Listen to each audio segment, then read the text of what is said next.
Hi, hello, welcome, good morning. నేను మీ Venkatesh. Happy Sunday. ఈరోజు వార్తలో ముఖ్యాంశాలు, రాష్ట్రంలో ఏం జరుగుతుంది ఏదో కొన్ని నాకు తెలిసినవి చెప్తాను. తెలంగాణ రాష్ట్రంలో ప్రస్తుతం హాట్ టాపిక్ ఏదైనా ఉందంటే జూబ్లీహిల్స్ ఉప ఎన్నిక.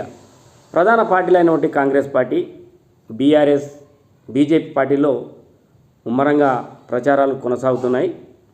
అందులో నిన్న రేవంత్ రెడ్డి, మరి కేటీఆర్ కూడా, మరి రామచంద్రరావు బీజేపీ అధ్యక్షుడు, కిషన్ రెడ్డి బహాబాయిగా ఎవరికారు హామీలు చెప్పుకుంటూ తమదైన శైలిలో ప్రచారాలు కొనసాగించారు.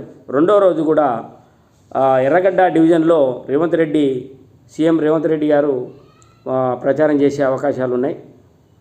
లేదా ప్రచారము, రోడ్ షో, లేదంటే కార్నర్ మీటింగ్లు కూడా నడుస్తున్నట్టు చెప్పారు.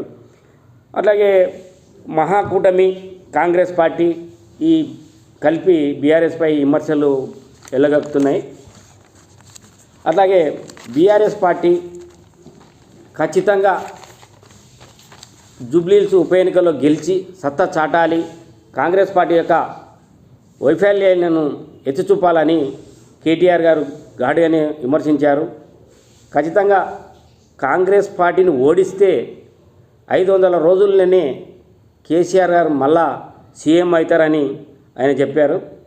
మరి అట్లాగే వ్యవసాయ సామాజిక వార్తలకు వస్తే రైతులకు పంట పొలాలకు బీమా చేయాలనే డిమాండు, తెలంగాణ సంక్షేమ ప్రభుత్వాలు సామాజిక సోయా కొనుగోళ్లపై అవకతవకలు తీవ్ర వచ్చిందని, మరి అట్లాగే నీటి ప్రాజెక్టు కాళేశ్వరము, తమ్మడి హట్టి వాటిపై సిబిఐ చర్యలు తీసుకునే అవకాశాలు ఉన్నాయని, మరి తెలంగాణ రాష్ట్రంలో భారీగా వర్షాలు వచ్చే అవకాశాలు ఉన్నాయి.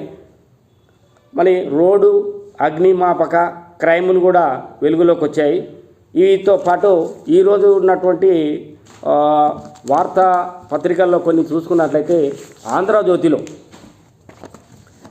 అయ్యో దేవుడా, తొక్కిసలాటలో 9 మంది మృతి, దైవ దర్శనంలో పెను విషాదం, ఏపీలోని శ్రీకాకుళం జిల్లా కాశీబుగ్గలో దారుణం, కార్తీక శనివారం సందర్భంగా ఓ ప్రైవేట్ ఆలయానికి పోటెత్తిన భక్తులు, మొదటి అంతస్తులో గర్భగుడి వచ్చిపోయేందుకు ఒకటే మెట్ల దారి, పరిస్థితి అదుపు తప్పి తోపులాట, స్టీల్ రైలింగ్ ఊడి కింద పడిన జనం, వారిని తొక్కుకుంటూ